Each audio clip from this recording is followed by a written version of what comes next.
Assalamualaikum warahmatullahi wabarakatuh. Waalaikumsalam warahmatullahi Baik, hari wabarakatuh. ini kita bersama Bapak Nur Hasin sebagai Kepala Desa Solo Anyar.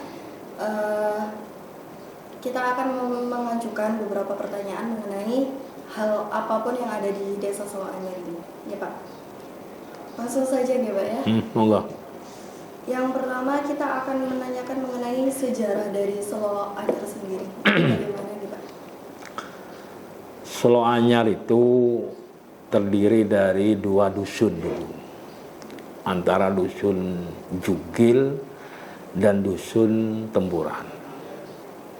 Pada waktu itu karena merasa pembangunan ini tidak mengalir kepada dua dusun itu sejak jadi Solo awar-awar, akhirnya pada waktu pembentukan BPD awal-awal itu dimanfaatkan oleh para tokoh sini.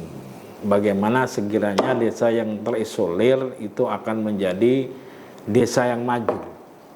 Kalaupun dipecah mungkin maju. Dengan adanya pembentukan BPD awal itu memang dengan masyarakat sini itu dirancang kira-kira BPD yang jumlahnya 13 di Desa Solo Awar pada waktu itu dirancang kira-kira dari 6 person itu dari sini, dan ketuanya memang dibikin orang Tempuran dan Jugil itu. Sehingga pada waktu itu setelah dibentuk BPD, kemudian pemilihan BPD, akhirnya memang disetting ketuanya dari sini. Nama ketuanya Pak Haji Tohar Hasan. Nah, itu dulu dijadikan ketua BPD Solo awal-awal. Agenda pertama memang itu adalah pemecahan desa. Nah, pemecahan desa karena memang padatnya penduduk itu kalau tidak salah waktu itu lebih dari 10.000. Sehingga dengan terbentuknya BPD itu kemudian agenda awal daripada BPD itu membentuk tim perumus pemecahan desa Solo Anyar. Akhirnya pada tahun 2001 terjadilah pemecahan desa Solo Anyar yang kemudian namanya itu musyawarah sudah di kantor desa Solo Awar-Awar. Ada beberapa pilihan, di antaranya yang terpilih yang menjadi kesepakatan akhirnya Solo Anyar itu. Jadi untuk arti dari Desa Solo Anyar sendiri itu apa Pak? Solo Anyar itu sebetulnya penyesuaian dengan Solo Awar. Karena memang katanya ini kalau Solo Awar itu dinamai Solo Awar itu dulu katanya ada cincin di namanya kayu awar katanya. Ada cincin di awar jadi Solo Awar. Kemudian untuk menyesuaikan itu akhirnya dijadilah Solo Anyar, artinya Solo baru gitu loh. Solo pecahan daripada Solo Awar namanya Solo Anyar. Itu aja sebetulnya. Itu petunjuk dari Kiai Zainal Abidin yang punya pondok pesantren Al Haramain sekarang, Solo Anyar itu. Kemudian setelah terjadi terpecahnya Solo Awar dan Solo Anyar, itu perubahan yang besar terjadi di Solo Anyar itu apa sih? Oh iya, sangat besar sekali karena Solo Anyar itu dulu pusat pemerintahnya kan Solo Awar. Ya. Jadi tidak punya istilahnya kedekatan dengan pimpinan itu tidak seperti setelah dipecah. Akhirnya memilih PJ. Ya, PJ itu dipimpin oleh orang kecamatan namanya Suwondo. Suwondo dijadikanlah sebagai PJ Desa Solo Anyar. Loh, perubahan-perubahan besar jelas karena awalnya Desa Solo Anyar itu jalannya setapak.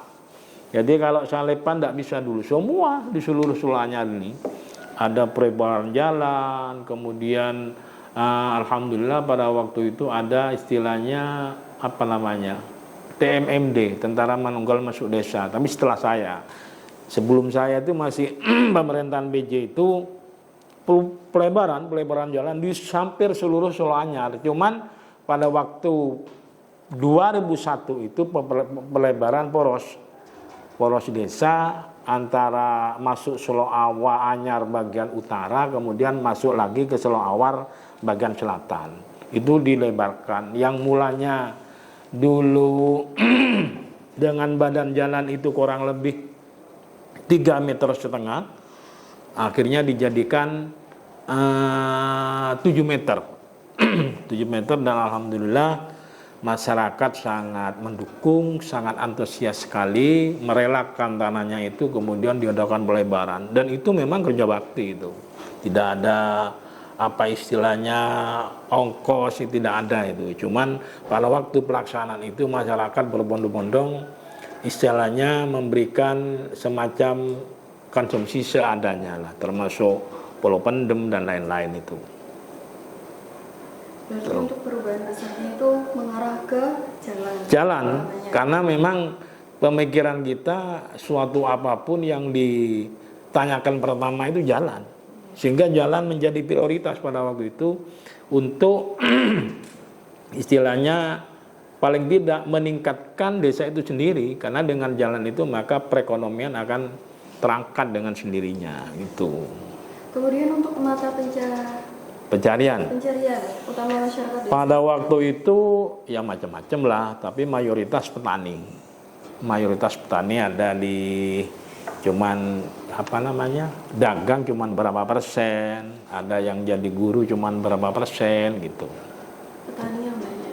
Berarti untuk UMKM bagaimana di Desa Seloanyar? UMKM, usaha kecil menengah ya. Ya waktu itu ya tahap permulaan semuanya, makanya dagang.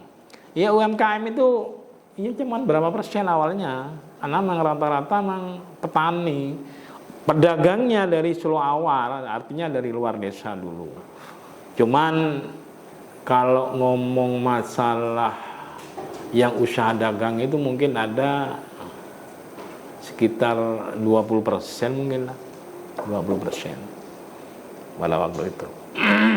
Kemudian apa di sini di Desa Seloanyar itu memiliki produk unggulan? Mungkin seperti makanan khas atau barang-barang yang khas? Kalau dulu ya, ini kan yang dibicarakan dulu kan lain sekarang kan ya. Kalau dulu itu di sini terkenalnya tembakau. Jadi sampai dari daerah-daerah lain, termasuk dari Madura, bahkan dari Bandung, ketika di sini musim tembakau dulu, itu dari sana itu datang ke sini tembakau. Nah, karena tembakau pada waktu itu kena harga rusak ya, akhirnya para petani itu beralih pada pola tanam sudah. Pola tanam. Kalau yang unggulan itu waktu itu ya tembakau itulah. Kalau dulu ini ya. Tapi setelah itu ya sudah ada pepaya, ada kalau padi sejak dulu. Cuman yang menjadi unggulan itu tembakau dulu. Terus ada ya macam-macam lah. Ada semacam sengon, ada dan lain-lain sudahlah, banyak sekali. Tapi kalau unggulan yang berbentuk produk yang berupa makanan itu kayaknya tidak ada sini itu, tidak ada. Kalaupun ada itu mungkin ada segelintir gitu loh, nah itu. Kemudian bagaimana untuk kondisi fasilitas pendidikan yang ada di Desa Seloanyar? Kalau pendidikan di sini lumayan, karena latar belakang pendidikan sini itu pesantren, sehingga para kaula muda yang mencari ilmu itu ranjaunya tidak begitu banyak. Bahkan di Seloanyar ini pesantren yang ada itu dua. Kalau sekarang malah jadi berapa? 4 sekarang.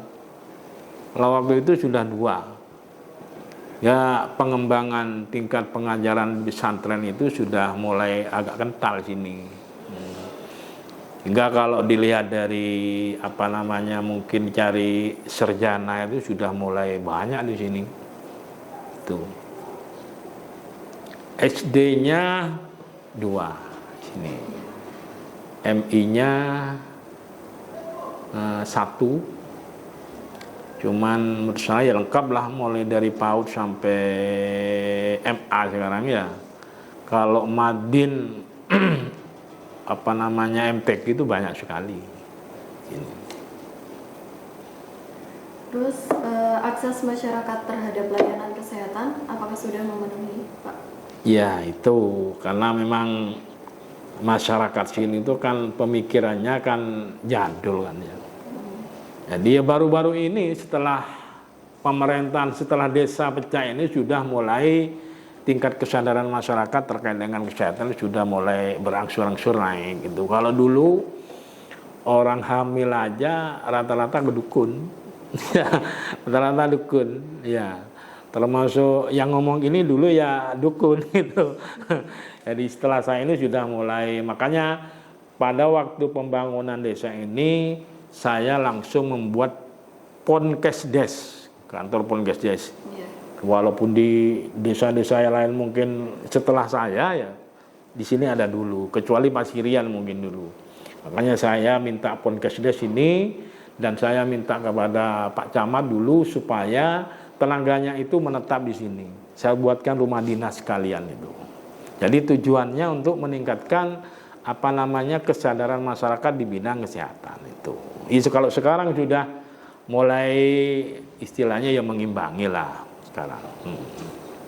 Kalau tadi saya tanya mengenai produk unggulan di Desa Seloanyar, Ya. sekarang ini Pak, tradisi mungkin ada yang tradisi di Desa Seloanyar sendiri. Kalau tradisi Seloanyar itu yang masih bertahan saat ini karena memang Seloanyar itu mayoritas, bukan mayoritas semuanya Madura. Jadi kerapan sapi itu merupakan apa namanya warisan tradisi leluhur kita mungkin. Tidak ngomong halal haram ya. Tidak, cuman itu sudah menjadi kesenangan warga Seloanyar, bahkan sampai saat ini tetap ada, bahkan saya siapkan lapangannya itu saya siapkan itu. Kemudian untuk misalkan ada kegiatan besar, misalkan kayak nanti kita kan ada 17 Agustus itu kan kemerdekaan Indonesia. Nah biasanya kalau di Desa Seloanyar itu mengadakan acara apa saja Pak? Kalau acara besarnya macam-macam sini, karena apa namanya saya tetap mengutamakan hasil rapat dengan anggota musyawirin, nanti kesepakatannya apa, walaupun ide awalnya itu dari saya, tapi tetap mengadakan kegiatan sesuai dengan kesepakatan anggota musyawarah itu. Ya kalau hari ini kayaknya kemarin itu ludruk yang dari Madura, apa namanya rukun karya, ini yang direncanakan. Kalau tahun kemarin Sulu ala Nabi, sholawatan, menghadapkan kiai lah sebagai imam. Kalau yang tahun kemarin yang kemarin lagi itu mendatangkan gambus balasik dari Jember. Kemudian saya ini ludruk berulang, kalau tidak salah ludruknya aja itu kalau ini Sito ya sudah 5 kali kayaknya. Ada ludruk, ada gambus balasik itu, ada istilahnya sholawatan, dan ya pernah orkes pernah. Jadi kalau itu kondisional di masyarakat itu biar berubah-ubah. Kalau wayang tidak pernah ini itu. Pagelaran wayang tidak cuma pengajian, hari-hari besar Islam itu misalnya pengajian. Terus di pondok-pondok itu di lembaga-lembaga itu kadang setelah haflah imtihan itu biasanya ya itulah pengajian biasanya. Untuk kondisi lingkungan di Desa Seloanyar, kondisi lingkungan ya tahap pembenahan lah, ya tahap pembenahan. Karena memang apa namanya desa tertinggal ya. Uang lahirnya aja tahun 2001. Ya, 2001 sudah sekarang seperti ini, ya kita sudah bersyukur lah. Ya, saya pikir apa namanya ya tahap pembenahan lah intinya begitu. Cuman sudah agak berimbang sekarang sudah dengan desa-desa yang lain yang sudah umurnya sudah puluhan tahun itu. Terus untuk menjaga lingkungannya itu bagaimana?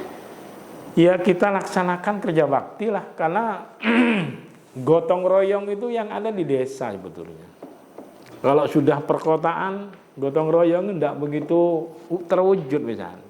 Lah kalau sini gotong royong masih ada. Jadi kalaupun bagaimana menjaga lingkungan, ya tetap gotong royong. Kadang ada yang memanfaatnya karena memang rata-rata orang sini itu pengembala sapi, ya pengembala sapi.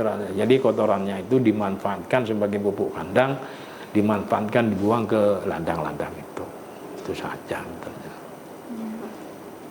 Terus bagaimana kondisi infrastruktur di desa Seloanyer? Kalau infrastruktur ya bukan ngecap ya. Sekarang ini karena memang saya ini sudah berapa tahun saya ini sudah 18 tahun. Ya katakanlah anggaplah 70% sudah terbangun lah. Kemudian mungkin nanti ada proyek pembangunan yang akan dilakukan atau sedang berjalan. Oh iya, karena sistem pembangunan itu kalau sekarang itu kan 2 tahap. Kalau tahap awal di tahun 2028 itu sudah selesai. Kalau saya tidak salah ada berapa titik? 1, 2, 3, 4, 5. Kalau tidak salah 6 titik sudah dilaksanakan. Untuk tahap kedua itu sumber dananya dari DD, dana desa. Itu masih ada beberapa titik, cuman kita masih nunggu realisasi daripada DD itu. Mungkin dia seminggu 2 minggu ini sudah akan realisasi, maka kita akan action lagi gitu.